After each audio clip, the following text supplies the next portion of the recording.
ఇసుక phone tapping కేసులో కేంద్ర మంత్రి బండి సంజయ్ విచారణ ముగిసింది. విచారణ అనంతరం బయటికి వచ్చిన కేంద్ర మంత్రి బండి సంజయ్ పలు కీలకమైన అంశాలను మీడియా ముందు ప్రస్తావించారు. ఫోన్ ట్యాపింగ్ లో మొట్టమొదటి బాధితుడిని కూడా నేనే అంటూ కూడా సంచలన వ్యాఖ్యలు చేశారు. అలాగే ఫోన్ ట్యాపింగ్ ప్రతి ఒక్కరికి జరిగింది. సుమారు 1000 మంది పేర్లు లిస్టులో ఉన్నాయంటున్నారు. అందులో కవిత, అదేవిధంగా వారి యొక్క హస్బెండ్ పేర్లు కూడా ఉన్నాయి. సొంత కూతురి ఫోన్ కూడా ట్యాప్ చేస్తారా అంటూ కూడా ఆగ్రహం వ్యక్తం చేశారు. అలాగే బండి సంజయ్ తో పాటు హరీష్ రావు, రేవంత్ రెడ్డి పేర్లు కూడా ఉన్నాయి. సో ఈ ముగ్గురి ఫోన్ కూడా ట్యాపింగ్ జరిగింది అంటూ కూడా ఫోన్ ట్యాపింగ్ కి సంబంధించిన పలు కీలకమైన అంశాలను ప్రస్తావించారు బండి సంజయ్.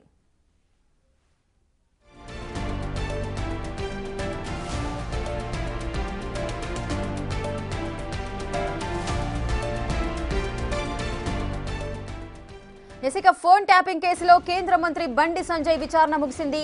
దిల్కుషా గెస్ట్ హౌస్ లో బండి సంజయ్ ను విచారించారు సిట్ అధికారులు.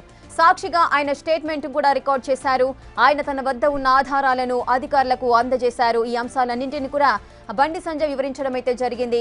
విచారణ అనంతరం బయటకు వచ్చిన బండి సంజయ్ పలు కీలకమైన అంశాలను మీడియా ముందు ప్రస్తావించారు. మీడియా ప్రతినిధులు అడిగిన ప్రశ్నలకు కూడా ఆన్సర్స్ ఇవ్వడం కూడా మనం ఇంతవరకు లైవ్ ద్వారా చూసాము.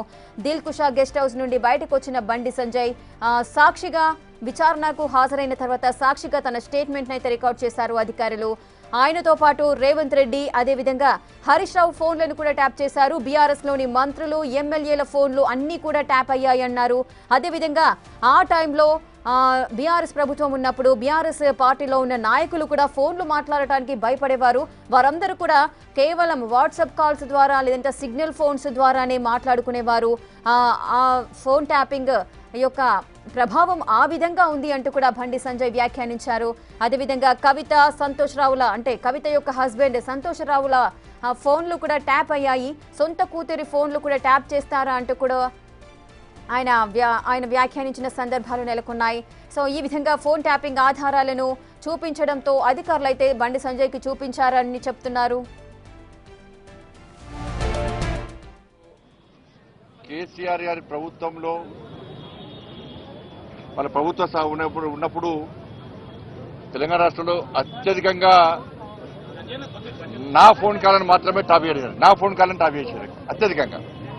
ప్రతి క్షణం, ప్రతి సెకండ్, ప్రతిసారి కూడా ప్రతి విషయంలో కూడా నా ఫోన్ ట్యాప్ చేయడము నిజంగా ఇలా చూపించడం అధికారులు చూపించకనే షాకు గురైన అనేక విషయాలు వారు చూపడ్డాకనే షాకు గురైన.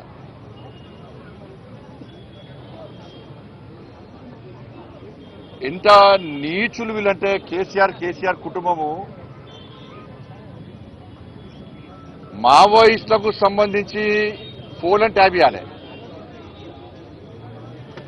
ఆ లిస్టులో మా పేర్లు పెట్టారు.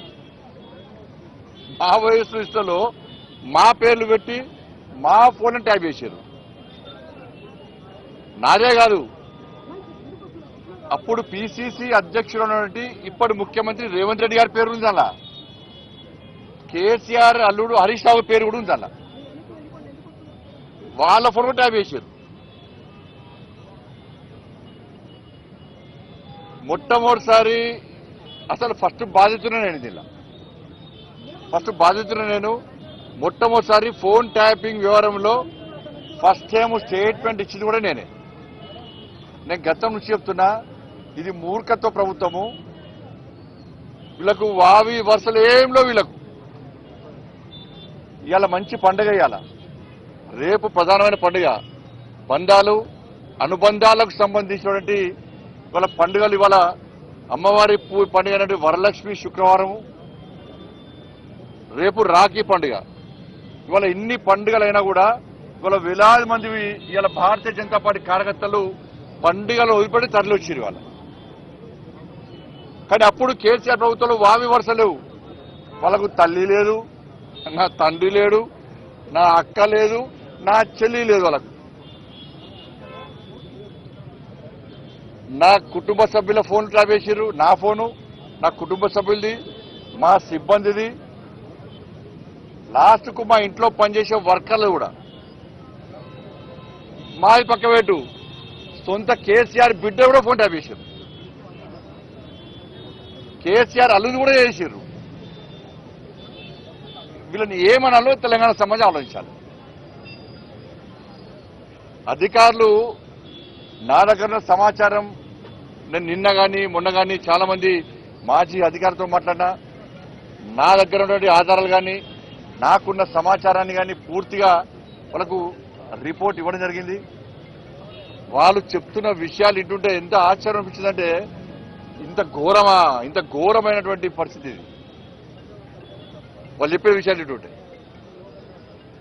తెలంగాణ రాష్ట్రంలో కేసీఆర్ గారి ప్రభుత్వంలో ఇసుక ఫోన్ ట్యాపింగ్ కేసులో కేంద్ర మంత్రి బండి సంజయ్ విచారణ ముగిసింది. దిల్కుషా గెస్ట్ హౌస్ లో బండి సంజయ్ ని విచారించిన సిట్ అధికారులు సాక్షిగా ఆయన స్టేట్మెంట్ ను రికార్డ్ చేశారు.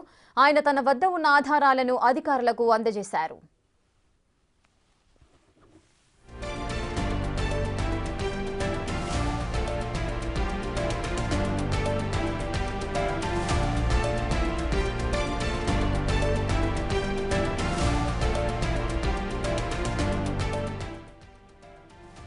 ఇసుక ఫోన్ ట్యాపింగ్ కేసులో కేంద్ర మంత్రి బండి సంజయ్ విచారణకు సంబంధించిన పూర్తి డీటెయిల్స్ మా ప్రతినిధి సురేష్ అందిస్తారు. సురేష్, బండి సంజయ్ని దాదాపు 2 గంటల పాటు విచారించారు. బండి సంజయ్కి సంబంధించిన ఫోన్ నెంబర్లు ట్యాప్ అయ్యాయని చెప్పేసి కూడా అధికారులు బండి సంజయ్కి చెప్పడం జరిగింది. ఆయనకు సంబంధించిన ఫోన్లతో పాటు ఆయన వ్యక్తిగత సిబ్బంది, ఆయనతో పనిచేసే క్లోజ్గా ఉన్నటువంటి వ్యక్తులు వారందరి ఫోన్లను కూడా ట్యాపింగ్ చేసినట్టు సిట్ అధికారులు చెప్పారు. సిట్ అధికారులు చెప్తున్నటువంటి విషయాలు వింటే తానే షాక్ అయ్యానని చెప్పేసి కూడా బండి సంజయ్ మాట్లాడుతూ చెప్పడం జరిగింది.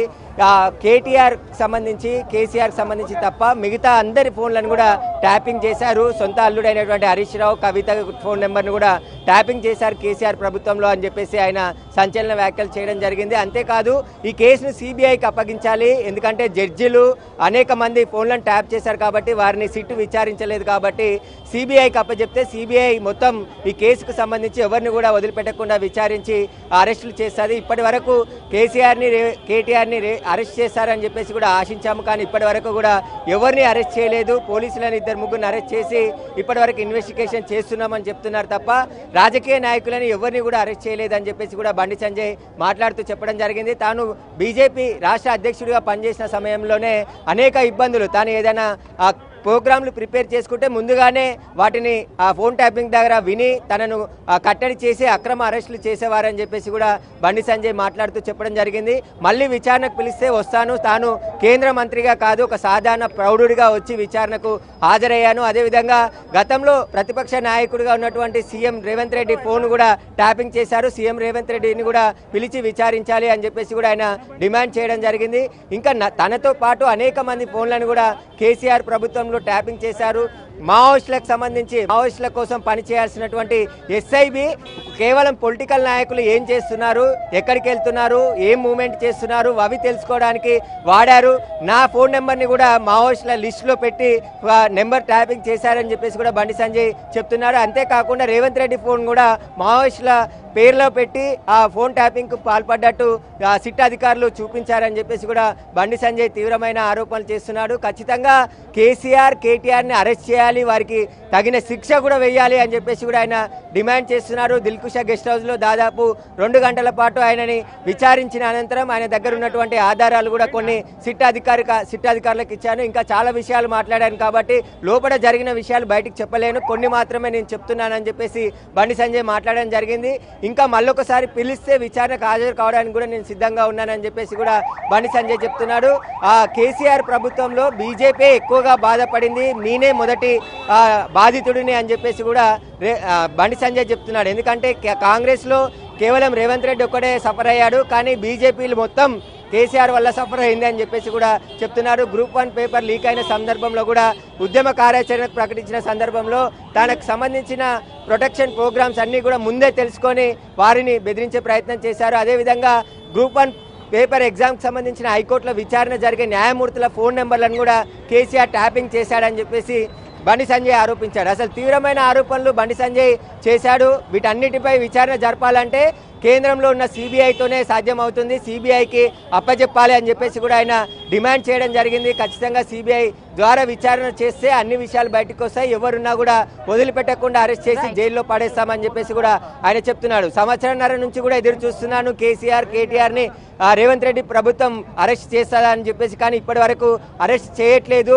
కాబట్టి ఖచ్చితంగా సిబిఐకి అప్పచెప్తే సిబిఐ ద్వారా విచారణ చేపట్టి ఎవరున్నా వదిలిపెట్టకుండా వారిని అరెస్ట్ చేస్తామని చెప్పేసి కూడా బండి సంజయ్ చెప్తున్నాడు. Right, thank you Suresh, thanks for the live details.